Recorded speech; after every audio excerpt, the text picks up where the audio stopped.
Have you ever wanted to just grab a sword, pistol, or fire vortex spell and just dismember people for fun? Well, now you can, with no risk of life imprisonment. Hellsweeper VR is a blend of roguelite and arena-styled games, where you are tasked with clearing the arenas or completing the objectives, before finally progressing on to face a boss of some kind. It will sound very familiar to any roguelite veterans. Before getting into my impressions, remember to sub, like or dislike, and comment with anything you have to say about the video, or perhaps a question or suggestion you have. When you boot up Hellsweeper for the first time, you are met with a tutorial. However, I recommend once you complete that, definitely do the advanced tutorials that are available on the main menu. There are a bunch of them, and they are way more advanced than the basic one. There are a ton of different moves and abilities to either learn or turn on that are very useful. Usually, I'm very much a tutorial skipper, admittedly, but most of these extra abilities and skills would be very awkward to learn in the game. As it's VR, it's a lot of gesture or movement based ability and skills, so it's not as simple as just, oh, you press Ctrl and T, or X and B buttons on a controller. But to talk about the gameplay loop currently, you start your run and you have a fairly standard roguelite approach. You start in a sort of lobby where you have to pick 2 of 4 weapons or spells to start your run. Sword, pistol, fire spell, frost spell. Once you make your 2 choices out of the 4, you then move on to the first arena. There are currently 3, as far as I know, clear conditions. Kill X amount of enemies, kill all the totems, which unless you do this, enemies will respawn indefinitely, and survive X amount of time. You clear a few of the arenas, and then you get to a shop where you can trade your currency for upgrades. In this game, I hope I'm saying this right, the currency is obol and souls.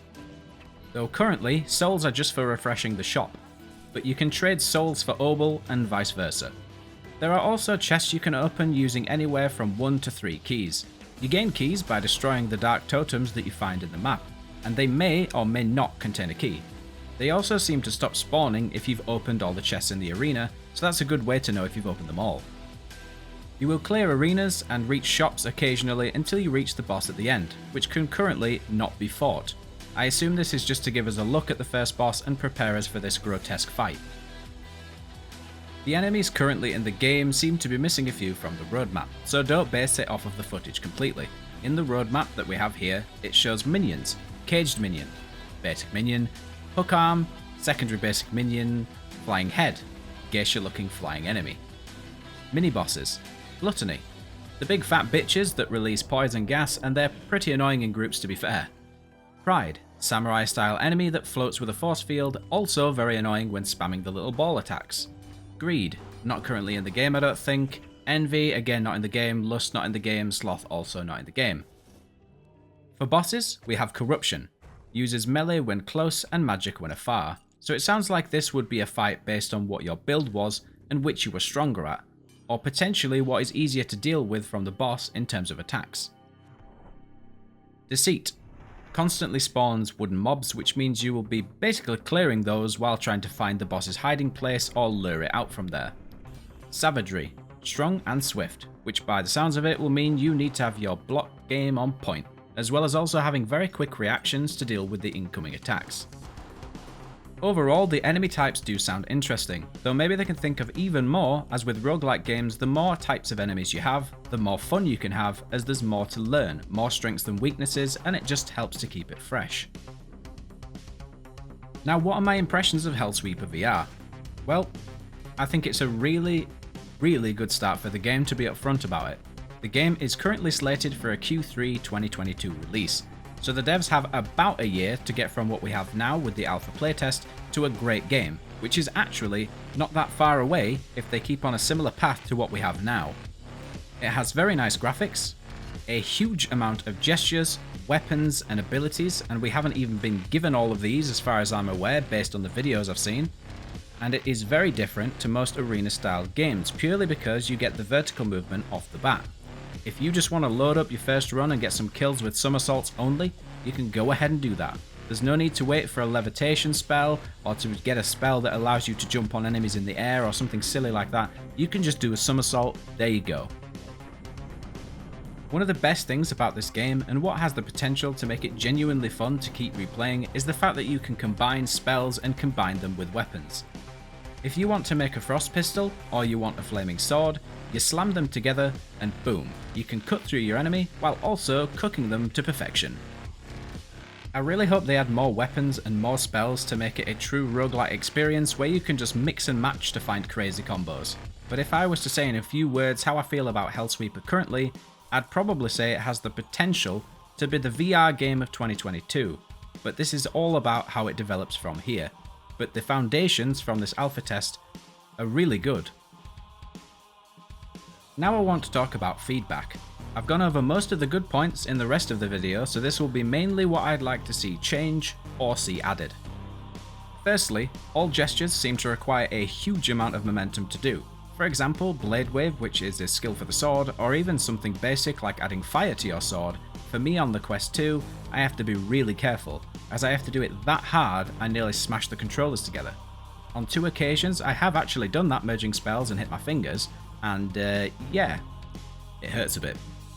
I'd say maybe slowly lessen the force required and let users try it out until there's a general consensus that it's a healthy amount of force required, or allow it to be controlled by the user. Next up is more of a personal preference. Put the health and mana bar on the left wrist under the objective. Personally, I don't like in-game HUDs in VR as they tend to be quite big and distracting. Plus for recording, it looks way worse and less cinematic. If I could just look at my left wrist and see my HP while recovering, I'd personally find that a fine replacement. You could also allow people to turn on the HUD if they want that as an option. For the totems, both as objectives and in general, I'd maybe lessen the amount or make them more interactive, as currently it seems to really slow the pace down as you go around destroying them after a fight. I feel like you could probably half the amount in each arena, but maybe increase the amount of ubble and souls dropped. One quick idea to make it quicker and more interactive is to make it so you can use telekinesis on them and just pick them up out of the ground and smash them instead of hacking away until they break. That could be one solution. For the objective totems, maybe make it so they're weak to an individual ability that the user has, rather than just slashing away at them. It would make it a lot more interactive and mean you actually need to brain engage to be able to break them. Also, please make it so keys can't spawn in totems above the abyss, otherwise you lose them. In terms of the pistol, it does need to be changed. It spawns with 4 bullets, meaning that you never really want to reload, as you can just spawn another one with another 4 bullets. Maybe change it so it spawns with 0, but manual reloading empowers it for X amount of time, meaning a tactical reload could actually work out better, and then lower the damage increase on the skills you pick up in the shop and from chests just to balance it out. Either that, or add a trait that manually reloads your pistol after X seconds of being empty, making dual wielding more of an option. In terms of enemies, I'm sure there are more types on the way, as I mentioned earlier, but can we maybe lower the amount of HP for each one, but increase the amount on screen to make it more intense? It's really hard to judge the game right now as it's in alpha, so I'm unsure if this is already part of the plan. Right now though, you never really feel threatened as the current types of enemies are all quite slow, and the biggest threat is the poison mist from the fat bitch. I feel for a true chaotic roguelite feel, eventually you should start to feel overwhelmed, but that's where your game knowledge comes into play and you can use that to then outplay the enemies that are out to kill you. Music wise, I really hope the devs add some fitting battle music, maybe incorporate some traditional Japanese instruments to make it fit the theme. With some hard hitting battle music, I think it would make the fights a lot more intense. In terms of weapon weight, currently the weapons require a huge swing to actually deal damage as I mentioned before, but there seems to be no real weight behind them. Like the huge cleaver that the fat bitch drops, you can wave that around like a toothpick. It would be neat if for oversized weapons, swinging them actually made your character lurch forward as if being pulled by the weight of the weapon and momentum. I think that would be an interesting mechanic, that and being able to swing it around horizontally as sort of a crowd clearing attack. Somersaults currently are really cool, but I hope we can invert the jump direction when it activates. Currently, unless you jump behind the enemies and then activate your somersault, you'll have to kind of turn around to face the enemy. It's quite awkward, and personally I want to jump backwards, but to do that I need to be jumping behind myself, which is virtually impossible without actually turning my back on the enemy. Having an invert option would be good, and add more options for players to fit their preferences. My second to last point is also related to jumps. Right now there is a big arc and a landing point when you jump, or if you aim lower with the controllers, it's a dash. While this is great for starting to learn the game, I feel like at some point we need a way of jumping that doesn't stand out so much to make it feel more natural and less invasive on the screen. I'm unsure how this would be done, whether it's tied to where you're looking for jump and dash direction, or if they could somehow make it so that you can just see the landing point instead of the arc. I'm unsure.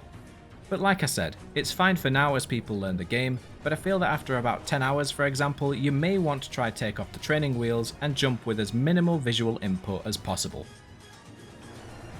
My final bit of feedback is a change to the way the game progresses.